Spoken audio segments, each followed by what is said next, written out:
Sependuduk Madinah dibantu oleh beliau. Saking kayanya. Kapaknya terbuat dari emas. Itu baru satu. Khalid bin Walid, pernah dengar? Masuk Islam, belajar bimbingan Quran. Nabi punya sahabat 12.000, 38-nya panglima. Kualitas satunya bisa menaklukkan Persia dan Romawi. Baca tentang sirah, Khalid, racun gak tembus. Saya diskusi dengan teman-teman TNI beberapa waktu lalu. Keluarkan, ada bimbingannya. Itu Khalid saat masuk Persia, si Ratu Persia sedang megang racun yang paling kuat. Kata Khalid, apa itu? Ini racun yang paling dahsyat, paling kuat di Persia, nggak ada orang kemudian cicipi kecuali mati.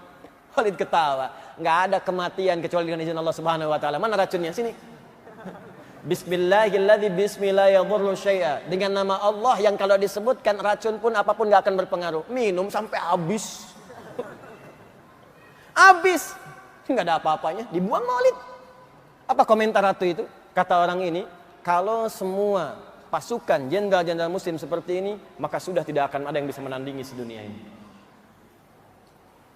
Sekarang siapa yang bisa minum begitu? Mana racunnya? Cari orang pintar, banyak. Makanya saya sering katakan khazanah ilmu sekarang itu kan warisan dari masa Islam. Ya. Dan kita tidak boleh menyalahkan orang sekarang kalau dia pintar, karena dia belajar. Dia ambil saripatinya, dia praktekkan. Kita tidak mengembalikan ke situ. Silahkan cek penemuan-penemuan sekarang. Itu kalau Anda telusuri, kembali lagi ke masa keemasan itu. Pesawatkah, atomkah, aljabarkah, geometrikah, kembali ke situ. Bahkan sabun yang kita pakai tiap hari, itu penemunya itu dari orang Islam. Ya. Bukan orang Islam biasa. Ya. Yang terfokus pada pengetahuan, terinspirasi oleh Al-Quran. Saya bisa katakan pada Anda ini sipulan. Ibnu Sina, Al-Kindi, Al-Farabi, Al-Ghazali, Al-Khawarizmi, Al-Battani. Itu semua siapa? Pak, Ibu, tidak banyak orang tahu, silahkan baca sejarahnya. Mereka yang dari kecil usia 7 tahun sudah diminta orang tuanya mengerjakan 2 hal amanat Nabi. 1, sholat. Yang kedua, menghafal Quran. Hafal Quran. Ini ternyata, kalau kita maksimalkan betul petunjuk ini dalam hidup, dari Al-Fatihah sampai dengan An-Nas ada petunjuk yang membuat kita bisa tenang dan senang.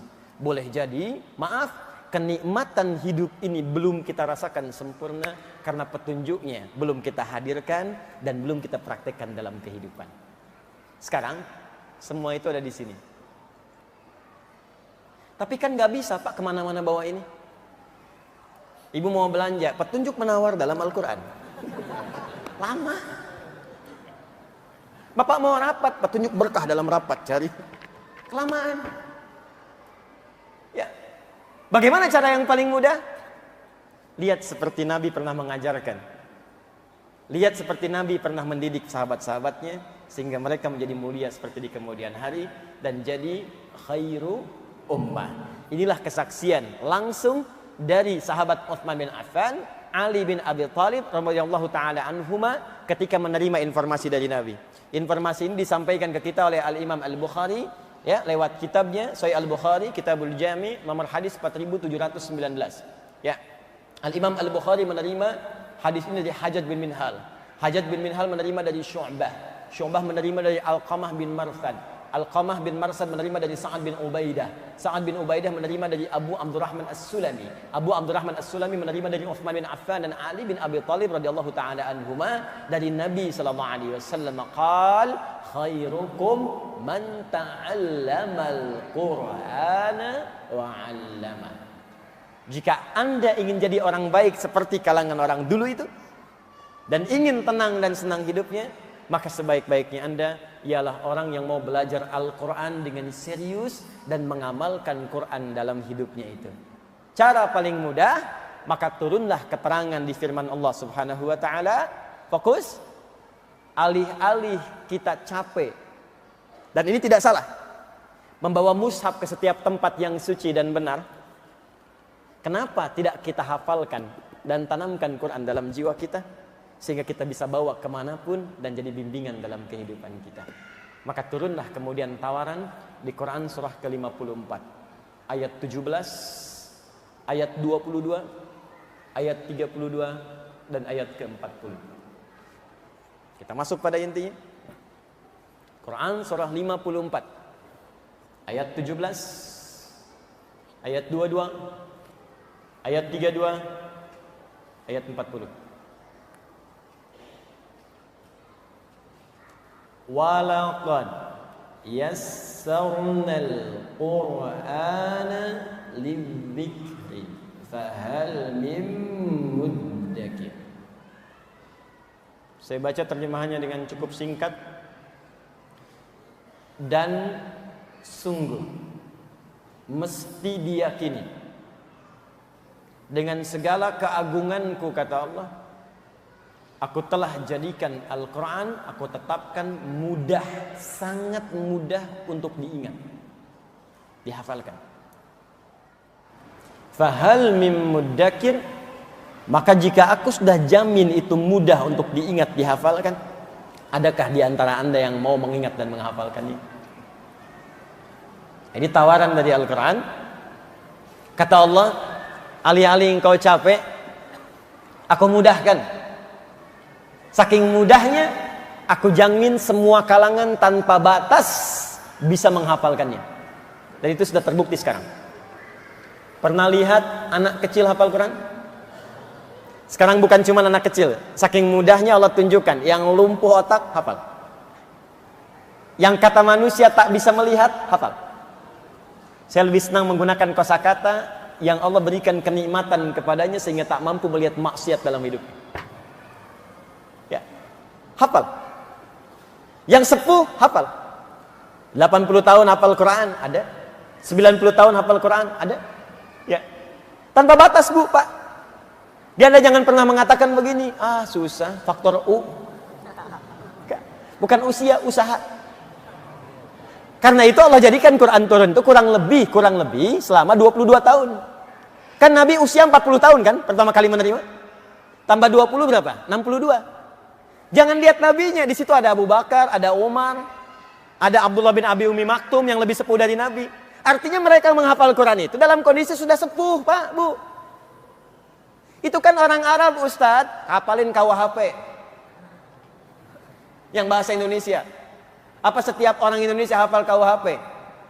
Hafal undang-undang dasar bahkan? Hafal pasal-pasal? Belum tentu. Ini orang Arab pun, gak semua orang Arab bisa hafal Quran, Pak. Gak semua. Dia yang mau sungguh-sungguh bisa hafal. Beo Bekasi bawa ke Mekah, ajarin Al-Fatihah, hafal. Unta Arab diajarin, gak akan bisa. Ya bukan karena gak bisa bicara atau yang lain, ini filsafat bahasa saja. Karena tak mau usaha, gak mungkin. Jadi semua diberi kemudahan. Ini tidak berlaku hukum Arab atau non-Arab.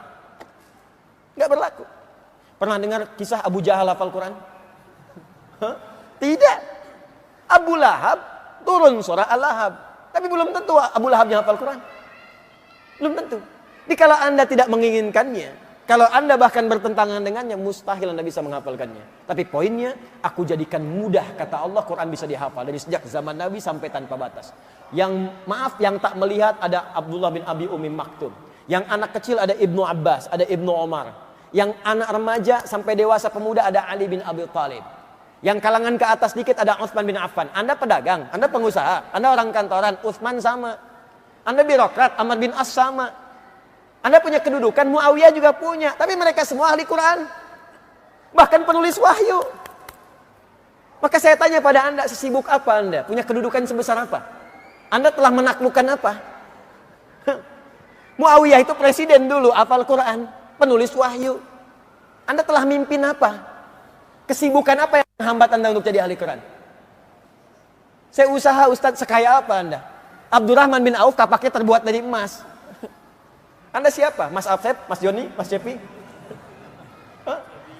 Saya mau katakan bahwa Quran itu tanpa batas, Pak. Semudah-mudahnya. Mau pengusaha, maaf.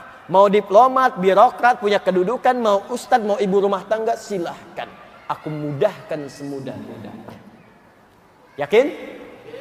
Siap? Nah, kalau sudah siap, kalau sudah komitmen, maka motivasi awalnya, kata Allah, mesti sesuai dengan tuntunan yang telah Allah tetapkan dalam Al-Quran. Jadi kalau Qurannya ingin jadi hudan, begini caranya. Karena nanti banyak orang menghafal Quran tapi nggak jadi hudan. Karena salah menghafal, Pak, Bu.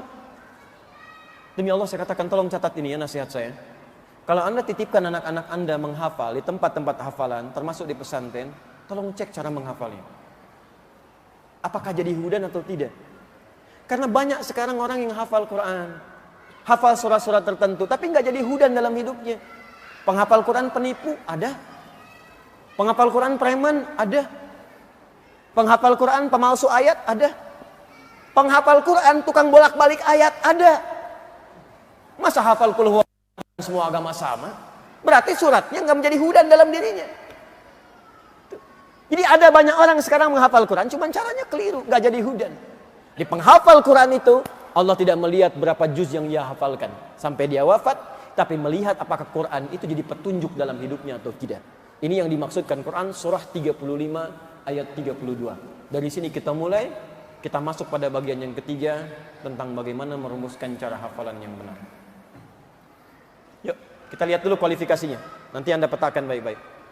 Saya punya waktu sekitar 30 menit lagi.